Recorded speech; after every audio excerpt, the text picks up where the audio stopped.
I'll introduce tonight's first keynote, her Representative Tana Senn, and she's from the 41st Legislative District in Washington. So for those of you who are in Mercer Island, Bellevue, Sammamish area, that's the 41st Legislative District. And I'm going to read you some highlights of Representative Senn's career, and I'm going to have her kind of make her way up. As a state legislator, Representative Senn has worked for improving life and work balance for busy families, addressing ongoing education and transportation investments, and ensuring taxpayer dollars are used judiciously. In the legislature, Tana has championed legislation to close the gender pay gap and ensure our children have interpersonal skills needed to succeed by expanding social emotional learning in our schools. After earning a master's degree in public policy and administration from Columbia University, Tana worked as the National Director of Domestic Policy at the Jewish women's organization, Hadassah. She continued her work with the nonprofits as a government relations and communications consultant for the next decade. Wow. Tana has volunteered in... For those of you who are watching the video, she does, in fact, look very young. Tana has volunteered in her community in numerous capacities, including the boards of the Mercer Island Youth and Family Services Foundation, the Island Park Elementary School PTA, the Jewish Federation of Greater Seattle, and the National Breast Cancer Coalition. Please welcome Representative Tana Senn.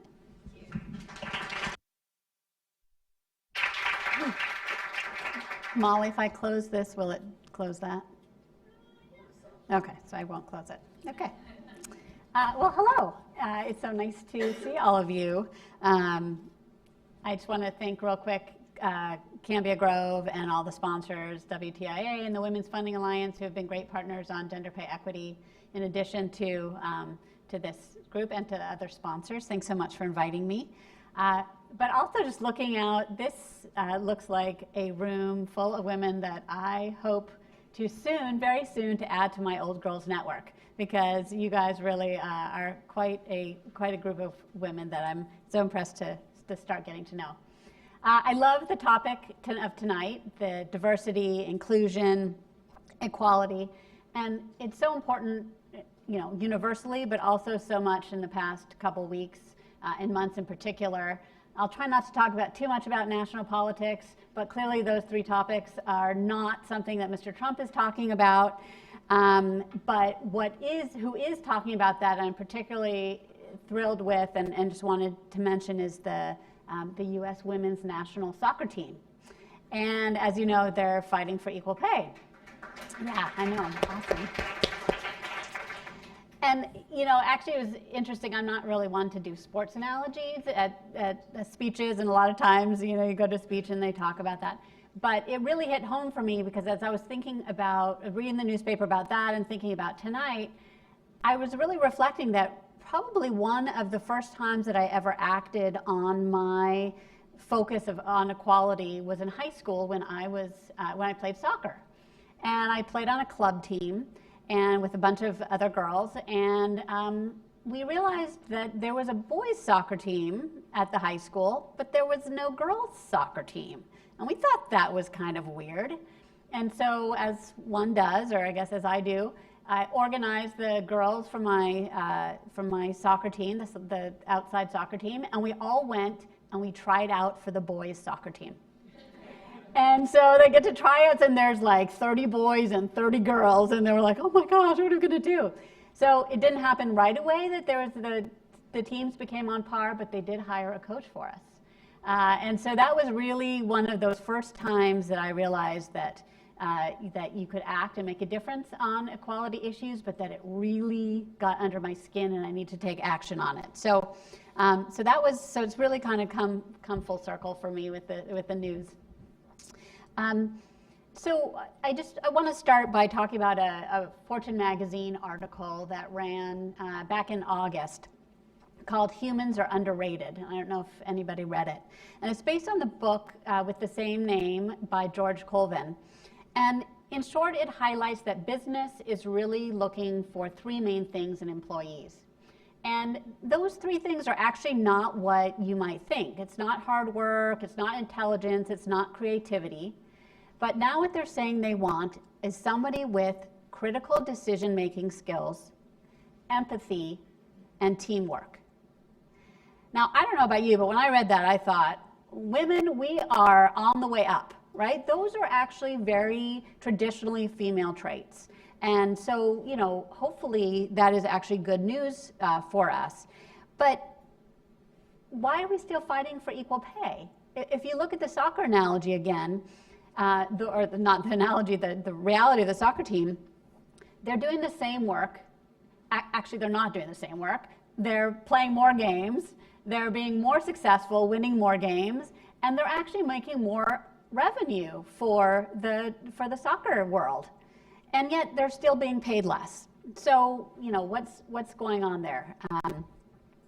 So tonight I want to talk a little bit about the impacts overall of this kind of thing on individuals, on the macro business, and on society and government at large. And so just starting with the kind of the bigger business picture, when we're talking about teamwork, we're talking about teams, big business, Fortune 500 companies actually do better when they have women on their boards, on their board of directors. And it shouldn't be surprising. Management research and social psychology have long showed that diversity actually improves the outcomes of decision-making skills. And for companies, this applies, it increases profits. So in fact, more female decision makers within companies actually might give businesses a competitive advantage. Because Fortune 500 companies with the highest representation of women board directors attain significantly higher performance, financial performance, than on average than those with fewer women. Women bring diverse perspectives, greater insight into the customer, empathy, and are less likely to be caught up in corporate scandals. Maybe that's critical decision-making skills, I'm not sure. And still, though, 5% of Fortune 500 companies have no women on their boards, and more than a quarter have only one woman. And yet, when you look at what really makes for enhancing performance and governance and effective teamwork, it takes at least 3 women. So again, that team of women on a board to really make the difference. So still, again, a quarter of Fortune 500 companies only have 1 woman, but it really takes at least 3 to really enhance that performance and governance. And it's actually for startups, so we're talking about Fortune 500 companies, but if you even look down at startups, only 15% of startups that receive venture capital funds have a woman on the executive team. So we're not, just a woman on the executive team who got VC funding, and only 2.7% have female CEOs. 2.7%. So we are really talking about a funding gap, a women's leadership gap from Fortune 500 all the way down to startups. So if women make such a profound difference on boards of directors, imagine the impact that they could have throughout the C-suites, management, hiring, all the way down. But businesses really have to take into consideration the whole culture, which is what really attracts women to an industry, because that's what we need to ensure this diversity. And again, it's not just one thing; it's actually a whole culture around it. And if you look at tech, and actually some of the introductions were just all dovetailing, and even what Senator Murray said, we're all dovetailing together, so it's really great. Seattle ranked 39th out of about 52 cities that Smart Asset looked at in terms of the number of women represented in tech. So 39th, bad. And they also showed a significant correlation between industry representation of women, so how many women in that industry, and with pay equity. There was a direct correlation. And if you think about, there are thousands of unfilled high-tech jobs right now in the greater Seattle area. I mean, thousands. And if you think about it, as more and more states, like California, like Oregon, pass additional gender pay equity laws, is Washington going to fall further and further behind on this? Are women going to actually choose to go elsewhere because they know that they can get a better deal? Well, unfortunately, for a second year in a row, my legislation that we call the Equal Pay Opportunity Act did not pass the legislature. We got bipartisan support through the House, and we had a hearing in the Senate, but it died there. And much of the opposition was around policy details, which I'll go into in a minute. But sadly, there was just as much disbelief in the very equality of women. So talk about culture. So here's just a little snippet of some of the comments that were made on the House floor, so you can look them up. One of my colleagues said, "I'm worried this bill will put money in the pockets of male attorneys, not female employees." Right, because there's no female attorneys among many other problems with that statement, right? Or another one said, if we pass this bill, so again around equal pay, employers might not take a chance on hiring women. All right, 50% of the workforce, they might just not take a chance. And another explained in a roundabout way that women are like young people who have fewer skills and therefore don't deserve to be paid equally. Okay, so these are elected officials who are serving in Washington State Legislature. So this lack of faith in women, heck, it's not faith, it's knowledge, it's lack of knowledge of the power, the strength, the contributions, and the advantages of women is part of what leads to the wage gap. But it hasn't always been this way in Washington State. In fact, we were a leader in equal pay. We passed the Equal Pay Act in 1943, which was a good 20 years before the federal government did so.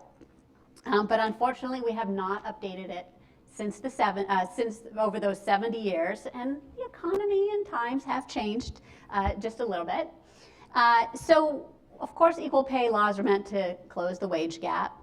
But as we heard, and probably all of you know, that unfortunately the wage gap still stands anywhere, people say, between 70 cents and 79 cents to the man's dollar. But what's also shocking is moms earn only 69 cents to a man's dollar. And of course, women of color in Washington earn around 56 cents to the man's dollar. So it's alarming clearly that race plays a role in that. It's alarming that having children negatively impacts a woman's wage earning potential, especially because 3/4 of moms are in the labor force, 3/4. And 40% are the primary breadwinners in their family. And let's be clear, the wage gap exists in every field, every single one. The Fortune magazine did an article, it had a graph, and they showed, there were 2 fields out of every single one that they listed, women made a little bit more, and it was like, it was some completely obscure field, those 2 fields, but in every single field. So just pulling out, some that might be of interest in this room too, women who are financial specialists make 66% of what men in the same occupation earn. Women who are lawyers and judges make about 82%. And even in the female-dominated field of nursing, men tend to make about $5,000 more than women. And this is a female-dominated field, so you can't even say it's just because it's male or female-dominated. And women in tech earn about 80 cents to the man's dollar. And again, depending on which and where you look at the equal pay, that's 53rd out of those 58 cities that Smart Asset looked at. So that's the wage gap here in Seattle. So again, as Lisa said, if we don't do anything, if we don't change our policies, it'll be until 2071 that we change this. And that means our daughters and our granddaughters will suffer that wage gap. So I'm a mom. I've got 2 kids, a 13-year-old son and a 10-year-old daughter. And I have to tell you, from the very beginning of session, my 10-year-old daughter was like, "Mom, when's the hearing on the equal pay bill? Mom, when's the hearing on the equal pay bill?" Like, she could not wait. So it was a Thursday night. We found out that the hearing was going to happen Friday night. I drove home from Olympia, picked her up at about 9:30. We drove back down to Olympia, slept over, got up at 8 a.m. because she wanted to testify on the wage gap bill. She says, "This is outrageous," she says during her testimony. "When I grow up, I don't want to live in a world where women are paid less." And she went on. And in fact, somebody said, Representative Senn, you might, feel free to go on home. I think your daughter's got everything covered. And she really was great. So luckily on the federal level, there has been kind of a Equal Pay 2.0 since that 1963 Equal Pay Bill. President Obama signed the Lilly Ledbetter Act, which you might have heard about. He signed that in 2009. And that really made sure that the statute of limitations didn't expire for when you could bring an equal pay case. So that was important. And another recent change, which was just last year, said that federal contractors couldn't have pay secrecy policies. And they couldn't prohibit employees from talking about how much they make. So that's for federal contractors. And that's really what the Equal Pay Opportunity Act was about. So equal pay opportunity being the key, that we really want to make sure that women have the opportunity to ask for more pay, to understand that they're being paid less. And for so many women, they don't have any idea that they're being paid less because there are these secrecy policies. Whether it's when you join the company, you have to sign a policy saying you won't disclose your wages, or whether there's that pressure, or whether it's just not done. But 61% of private sector workers are under or feel that they are under prohibitions on talking about their wages. So they're around pay secrecy. And the other key component is the retaliation component. That if you do talk about your wages, or if you do go ask to your boss and ask to be paid more, really want to make sure that that's protected speech so that you don't face retaliation just asking for more. Because as we know, especially in these fields these days, that information is power. And we really want to make sure that women have that information, have that power just as much as the employer. So part of that is so that you can go and you can negotiate, right? And we hear over and over and over, it's not about the wage gap, it's not that businesses are paying women less, it's that women don't negotiate well, right? It's your fault. It's our fault, right? But imagine if you are the primary breadwinner, maybe the only breadwinner in your family, and you can't make that. You don't have that luxury of going in and asking for more, demanding more, and being worried about being fired because you need that job to put food on the table, to pay your rent. Now, hopefully for a lot of us in this room, that very fundamental problem is not what we're concerned with and what's not at stake. But I do want to make sure that we recognize that for a lot of women, that they do not have that luxury. They need that job just to make ends meet. But how many people have tried to negotiate, only to be called pushy or aggressive rather than assertive or a leader, right? I'm seeing a bunch of nods, or certainly that's the kind of the gist that's out there. Well, I want to tell you, this might make you feel better or worse, but it's not your imagination. Results from a 2014 study were astounding, although sadly maybe not surprising. Negative personal criticism, like, oh, you're too judgmental, or watch your tone, those kinds of comments showed up just twice out of 83 critical reviews received by men. Okay, so 2 out of 83. However, this personal criticism showed up in 71 out of 94 critical reviews for women. Okay, so when a business comes in and they're talking to me about, when we're talking about the wage gap, and they really want performance to be part of the things that explain why it's okay to pay women less, we really have to think about performance evaluations, performance reviews are not the objective case that people might think. And in fact, our own pay scale here in Seattle area found that women holding an MBA degree maybe struggle with salary negotiations and getting that increase the most. Of those who asked for a raise, only 48% of female MBA grads received the requested raise, compared to 63% of men. And 21% of those females received no raise, not just the raise they asked for, but no raise, and only 10% of men received no raise. So again, apples to apples, MBA, female, asking for a raise, not getting it compared to the men. So these wage gap issues, this inequality really affects people individually, right? So we've talked about the Fortune 500 companies, we've talked about startups, but really thinking about it from that individual woman's point of view. So again, if you're trying to negotiate, you need to make ends meet, you're worried about losing your job. But it affects women from the day they get out of graduate school. Even just within your first year from college, women are making less than men. So I distinctly remember my first job out of graduate school, and I was making a good $40,000, and yet still living paycheck to paycheck. It was New York City.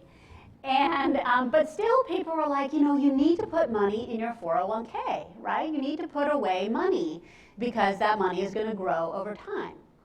Well, so imagine that same instance, that same scenario, that from that first year that you've gotten out of college and your pay is less, that compound of what you're losing is just like your 401k. It's getting bigger and bigger, and you've lost so much over the lifetime. And in fact, over 40 years of working, and maybe again in art industries, this is probably a low value, but it says the average is that women lose $435,000 over their lifetime just from the wage gap. That's a house.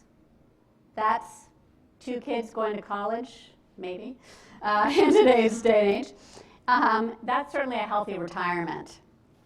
And so you look at the young women, you look at saving over time, how you're dealing with that house, the saving for college, saving for retirement. And so it's no wonder that older women are twice as likely to live in poverty than older men. And again, when you start to really think about it, so they've earned less their whole lives, they've probably been able to save less, they have less in Social Security, they have less in their pension if they're lucky enough to have one. Women live in poverty twice as great of a chance than men. So, of course, the wage gap affects the larger economy too. So that's really the micro on us as individuals. But research shows that if women were paid equally, that the GDP would go up 3%. It would increase by 3% if women were paid as much as men. Because women, also to keep in mind, make 3/4 of the purchasing decisions in their families. So whether it's a big box store or Main Street local business, women are deciding where to eat, what clothes to buy, where to shop, and how much to spend. Furniture, cars, the whole bit. And so it really makes a difference for companies, for business. And there's also good economic reason for having policies like paid family leave. And sure, it not only is it good for the women and for healthy children, it also increases worker productivity, and it actually saves business money. The reason why there's this kind of rash of increase in paid family leave by business is maybe out of the goodness of their heart, but really most businesses don't do anything that isn't a good business decision. And it's because it reduces turnover. And turnover and hiring and training new people is a really large expense.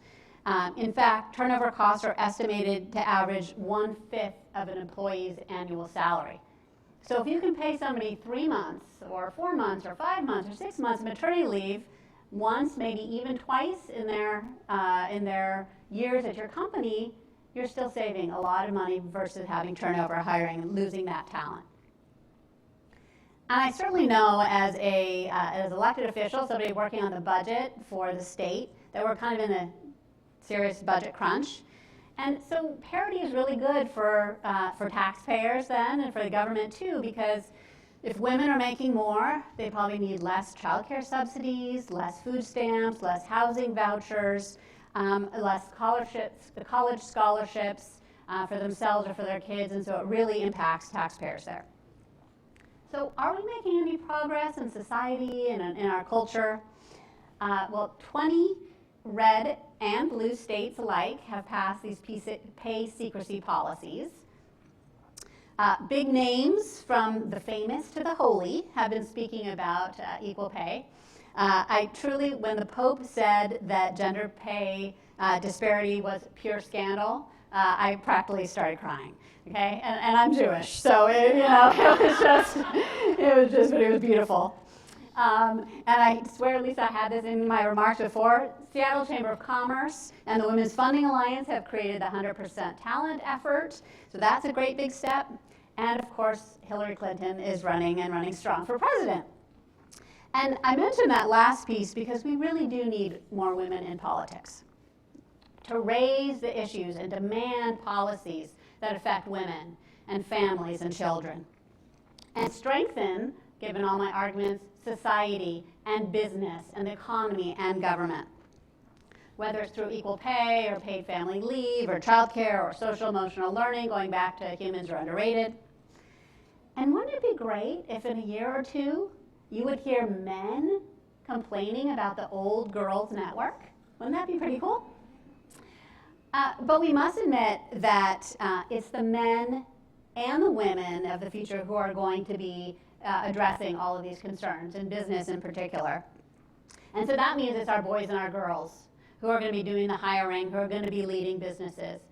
And so we really need to make sure that we are working in tandem with men, and that we are also making sure that we're raising feminist girls and feminist boys. I also think it's important that we start talking about things like parental leave, not maternity leave, right? So that we get that same equality between men and women, that it's okay to take time off, it's okay to share those home and work responsibilities. What's also really key is that we use, or that white men take a step forward and that they really work to push diversity, inclusion, and equality at their company. Because what we also find is that women and people of color who push for diversity and for equality, they do get punished. And again, those performance reviews, they are perceived as being less competent and less effective if they are pushing for that inclusion, that diversity. And again, as I said, we must spend as much time with our boys as with our girls in explaining and demanding equality. So I will stop there, and I know Cynthia's going to speak, and then we'll talk about some action steps in our conversation afterwards. Thank you so much. We're gonna make off.